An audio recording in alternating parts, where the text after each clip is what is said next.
Hello, everyone. If you enjoy the story, please consider supporting the author by going to the link in the description to Amazon to pre-order the book for yourself. It costs 99 cents and it'll be out on April 20th for you to enjoy on any of your electronic devices. I kept my head down and my ears up as I traveled the center corridor of the children's burn unit of St. Francis Hospital. This hospital doesn't have a children's burn unit, even though I passed by a sign that proudly claimed it had been donated by the Friends of Cresswell Academy for superb children. Nope, this place didn't exist. I'd been working for St. Francis since July, and I knew every square inch of it. Maybe there was a wing that I'd missed, right? But after advancing in a straight line for several minutes, I knew that was nonsense. I didn't go around any corners or encounter any walls. I certainly would have noticed a half-mile hallway if it were real. The people were off as well.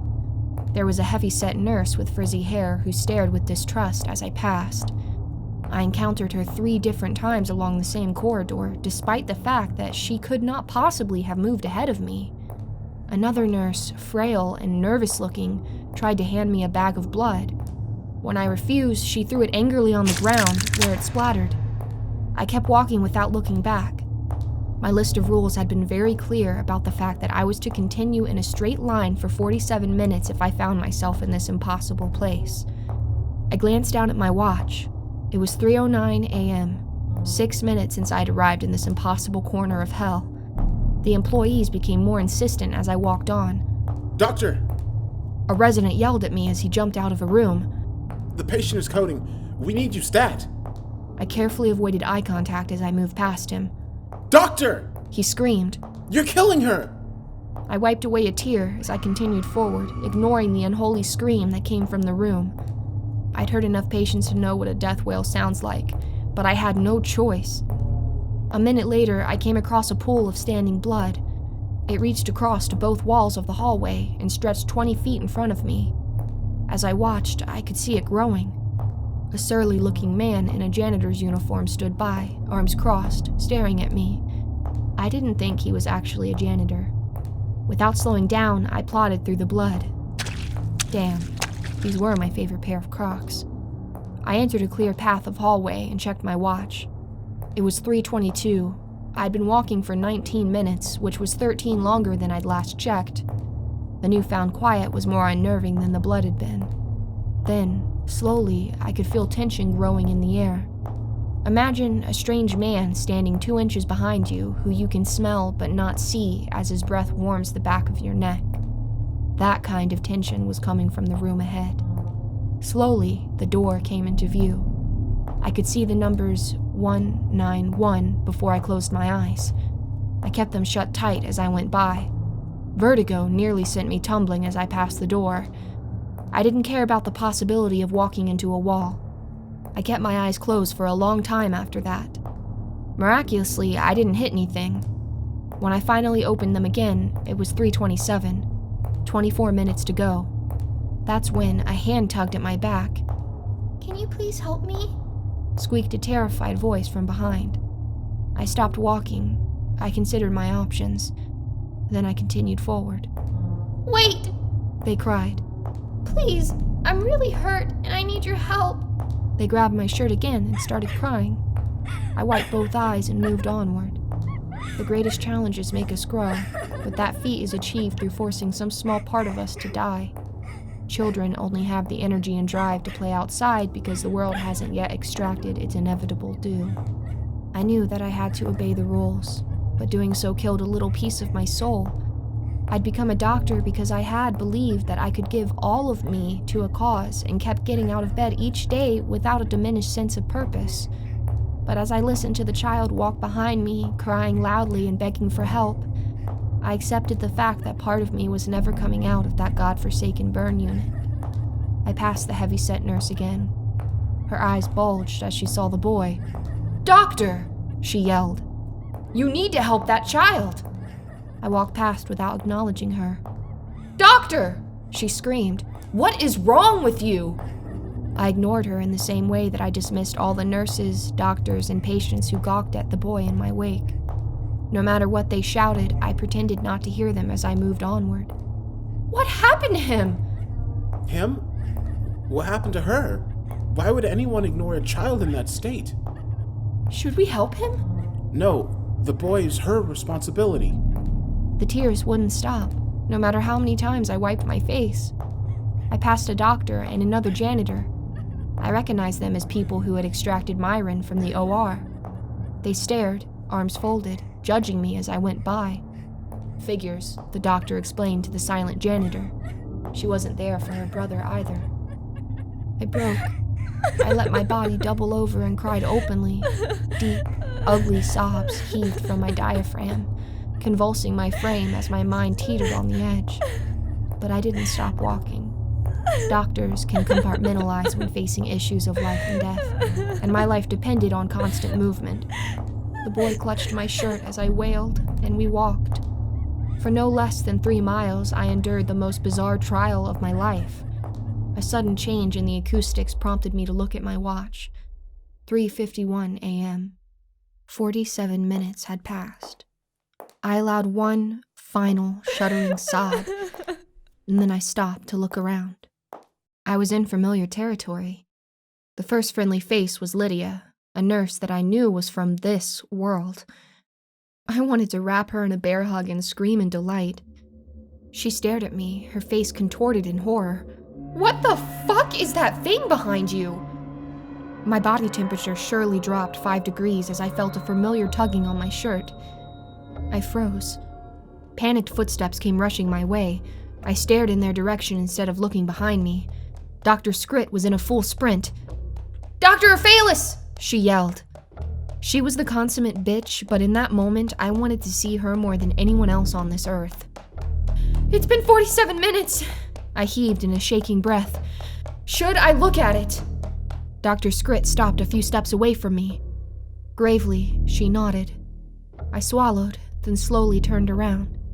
I told myself that nothing is ever as bad as we picture it, because reality is bound by rules that imagination is not. I was wrong. Imagine a pizza with the cheese stripped off. A lumpy mass of marinara that is occasionally interrupted by chunks of sizzling meat that sit atop a mound of globby, yeasty dough. Now imagine that the pizza is a person. That person is a child, and one eyeball is hanging from an empty socket.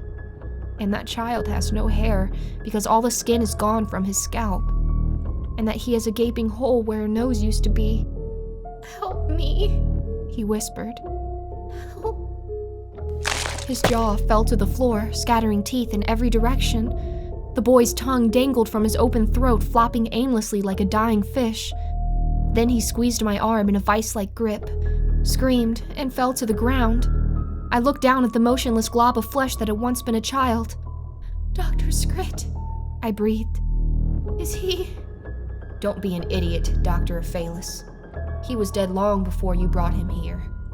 I stared at her in sudden realization. "Like, more than 120 minutes before?" "Did your inane chatter suddenly achieve the ability to carry a body to the morgue, Dr. Ophalis?"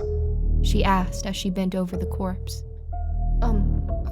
I'll find a gurney." "No one signs up to be a doctor because she's afraid of getting blood on her manicure," she snapped as she lifted the boy's shoulders. "Grab the damn legs and let's hope his body has more structural integrity than Jell-O. This cadaver's not going to walk itself to the crematorium." Dazedly, I bent down and picked up the boy's ankles. My stomach turned as the skin shifted under my grip like the flesh of barbecued chicken. Compartmentalize. Lydia held the door open for us as we carried the boy down the stairs, through the morgue, and into a corner where I'd never needed to venture. I knew that the incinerator was there, but I had no reason to use it.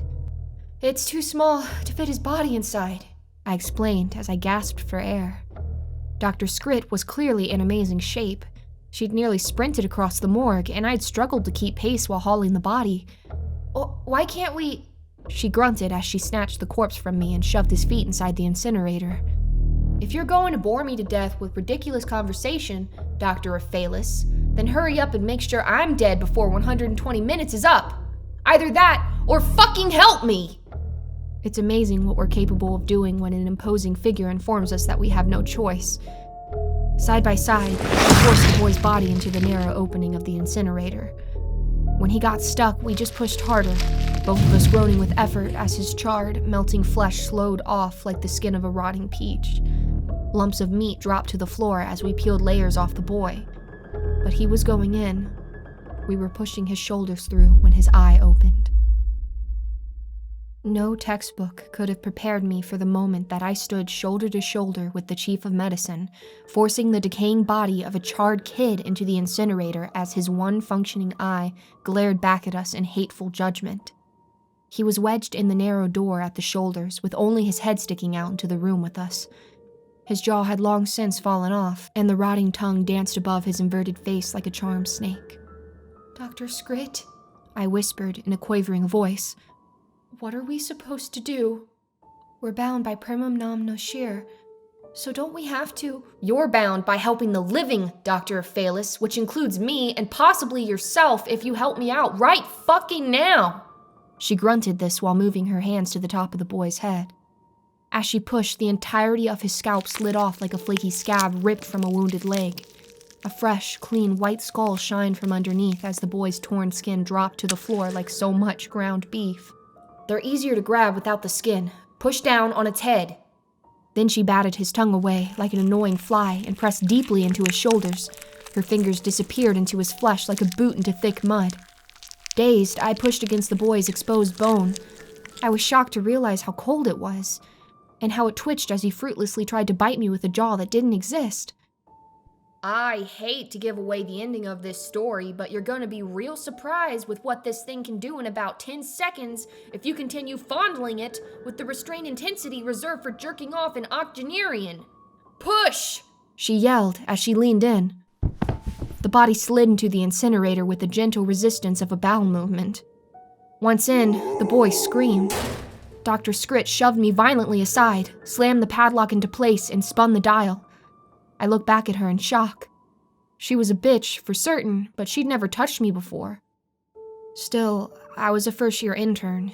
The chief of medicine could pretty much force me to eat pus and call it ice cream. "Dr. Scrit," I said shakily, "why did you put a padlock on the incinerator?" The shrieking from beyond the lock was loud enough to shake the floor. "Turn it on!" she commanded me. "Where are the—" She pushed me away once more and frantically clutched at a series of buttons that had been behind me. "Dr. Scrit!" I yelled in response to the shove. "Why are you—" The padlock bounced as the incinerator door was hit from the inside. A chill settled over my body even as the temperature grew noticeably warmer. "This is a custom incinerator," Dr. Scrit explained as she grabbed my arm and pulled me away from the door. "It will heat up very quickly, so stand—" The pounding from inside the incinerator grew more forceful. I actually wondered if the padlock would hold. It flailed wildly back and forth with rhythmic hitting. "It's at 200 degrees!" Dr. Scrit called as she looked towards the gauge. "We need it to go to 2,000. My head swam. "Most medical incinerators can't even get that hot." Dr. Scrit turned to face me. "You're right, most can't." She looked back. 500 degrees. I gaped at her. "Is it really heating that quickly? Can't you feel the change in the room?" For the first time, I realized I was sweating profusely. "How am I this hot? We're standing 10 feet away." "So we'd better back up," she continued. 1100 degrees. With a light tinkling, a tiny screw fell to the floor and rolled away. "Dr. Scrit?" I breathed quietly.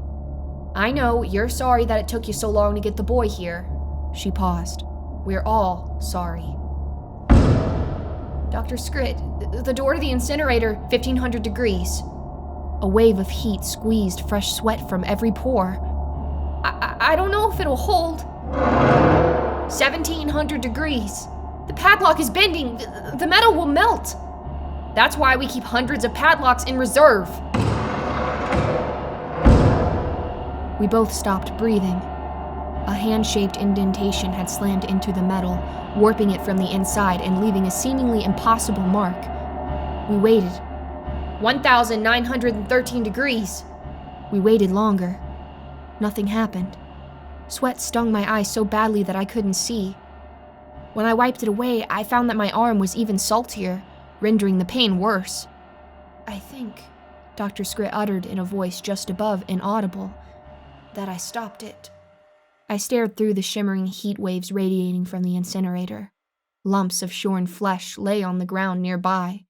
The smell of roasting carrion wafted through the air and gently tickled my gag reflex. I released the breath I had been unconsciously holding. So, we're safe? The door to the morgue slammed open and another intern sprinted inside. I recognized him as J.D., a nervous guy who looked like he was in perpetual shock. Dr. Scrit. He called across the room. It's Dr. Brutson. Rule 10. Despite the heat, a chill settled over the room that could have frozen my ass cheeks together. Prepare an OR, now! She shot back authoritatively. He quickly disappeared. She turned to sprint out of the room. Dr. Scrit! I called back. She wheeled around to face me. What should I do about the incinerator? She stared back like I had a dick instead of a nose. You should learn to know when things are dead, Doctor of Phalus. Enough haunts our lives without us carrying those who have left us behind. Then she turned around to rush out of the room. If you want to provide a modicum of usefulness, you can take a gurney out to Court Street. The roof is a long way from here. With that, she disappeared out of the door. What the fuck was Rule 10? My hand flew to my pocket. It was empty. Fuck. The list must have fallen out when I'd been hauling the human mush into the incinerator. I'd needed a classmate to die before I could see the list of rules, but once it was so easily accessible, I'd just taken it for granted. I swore to learn a lesson from this, and knew that I wouldn't. I'd read the rules once. Why would I need a gurney? I decided to sprint outside and find out what was happening first. The chilly night air latched onto my cold sweat, sending chills into every crevice of my body. I ran, and I saw nothing. There was no traffic. There were no people. I looked left, right, and left again. Then I looked up. Oh, shit. That was Rule 10. Dr. Brutson was standing a few feet from the edge of the roof.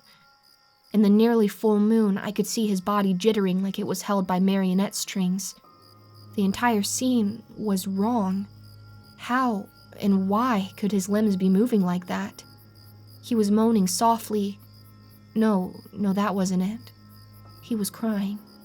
Nausea took hold of me as I realized that he was dancing closer and closer to the edge. I nearly collapsed as I remembered what the rule demanded. Either wait for an extraction team to find you, or jump 4 stories to the sidewalk on Court Street. Wait there! I screamed at him.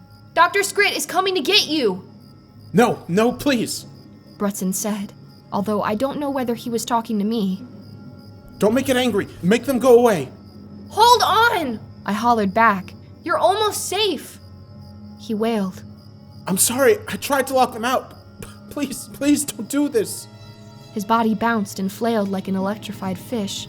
It was so bizarre, so wrong to watch this man jittering out of control in the rooftop moonlight, that I nearly cried. A door on the roof slammed open with such intensity that I could hear it clearly on the ground below. No, please stay away. I'm sorry. Then he stepped away from the edge. I heaved an enormous sigh of relief. That relief evaporated when I realized he'd only moved back to allow space for a running start. I watched in horror as Dr. Brutson, my co-worker, my peer, ran forth and leapt into the night. He fell, arms and legs spinning, toward the concrete where I stood, 4 stories below. Being a doctor destroys the assumption that certain things are impossible. Most people carry around an unconscious belief that the human body is sacred in a way that protects it from an uncaring world. This is not true. Imagine the last object that broke unexpectedly. Did a dinner plate shatter into granules and shards when it slipped out of your soapy fingers? Perhaps you saw a watermelon roll off the grocery store display, splattering its fine, sticky goo across a 10-foot radius. A human body can do that. A person you love can be so damaged. Yet I hoped, perhaps foolishly, but still passionately, that whatever unnatural force had breathed into the corners of St. Francis would show mercy to Dr. Brutson as he flew to the ground. That was, of course, a stupid hope. The full moon illuminated each detail as he slammed against the cement with an ugly splat. His feet hit first, pathetically unable to reduce any momentum as his ankles bent and he undoubtedly shredded both Achilles tendons. His knees followed, crashing into the ground and shattering both patellas. Dr. Brutson's body pitched forward and fell all at once, with his head bouncing back like a rubber ball. A light spray of solid objects hit my ankles, and I knew right away that his teeth had blown from his head like popcorn. For half a second, the night was still. Then the convulsions began. I closed my eyes and took a slow, rattling breath. Compartmentalize. I could hear his torn, hollow cheeks flapping with the power of his spasms. Compartmentalize or someone else will pay for your failure. I opened my eyes. I dove to Dr. Brutson's side, taking in everything I could at once. Facial lacerations with severe hemorrhaging. Nothing apparent on the back of his head since the front absorbed the fall. Compound fracture of the spine, likely internal bleeding, likely fractures of both tibias. There was more, of course, but I had to check his breathing. Well, not really. I could hear his unholy gasps for air. And the spurts of blood told me that he had a pulse, but his artery, likely one of the subclavicans, was ruptured. That's not a good sign. I scrambled around his twitching body and pressed firmly on his upper back, stemming the geyser of blood. "What the hell happened out here?" A voice screamed from across the sidewalk. I look up to see Lydia being followed by one other nurse. They must have run outside after hearing the screaming. And the splatting. "I need a gurney and a neck brace stat! Prep and OR! We're going straight into surgery!" I felt attached as I got to work. For a few moments, my hands moved of their own accord, following their implicit duties as the emotional part of my mind understood that it needed to drift away. "It's your fault that no gurney is here," a little boy's voice whispered softly into my ear. "We tell ourselves that there's nothing we could have done to take away someone else's hurt. That's usually a struggle to believe because it's usually not true." I didn't cry. I was too busy combating exsanguination while trying to avoid compromising the exposed spinal column of a convulsing man. "You know that he's going to die. It won't happen right away. Will it be in 10 minutes? Or 20? The timbre of his voice, nearly musical, could have passed for any young child's teasing if it weren't for the years of sorrow running deep beneath his words. Lydia appeared with a team of nurses and J.D., the first intern who had alerted us to Brunson's rooftop stroll. I was still in charge, and I was still trying to save him. "He's stable! Let's move!" I ordered once we had gotten him onto the gurney. We met Dr. Scrit, who was running towards us as we rolled him into the hospital's front entrance. I met her eyes only once. It was enough to tell me just how bad I'd failed by ignoring her instructions to take the gurney outside with me. I took the judgment and pushed it deeply into my chest, allowing utter clinical focus on the task at hand.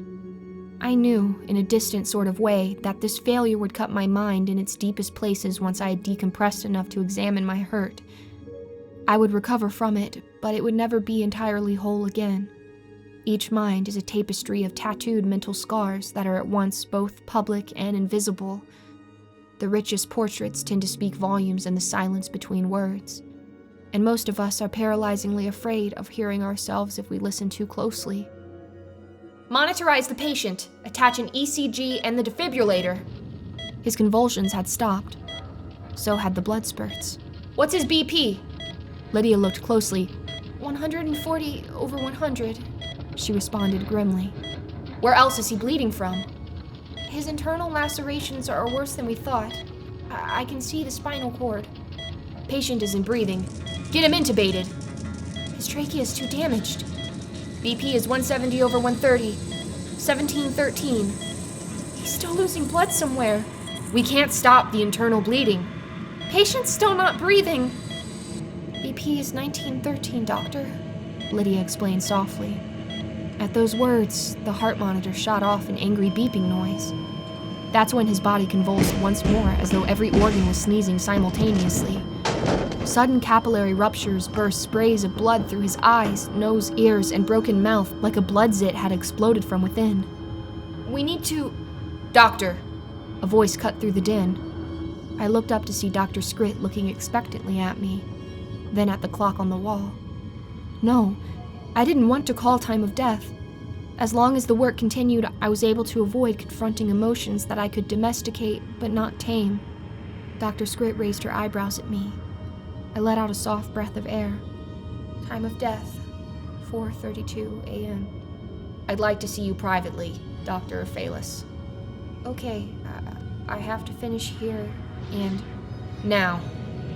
I don't know if Dr. Scrit had any unnatural powers of her own, but she had an undoubtedly uncanny ability to inform me of what I would be doing before I had consented to it.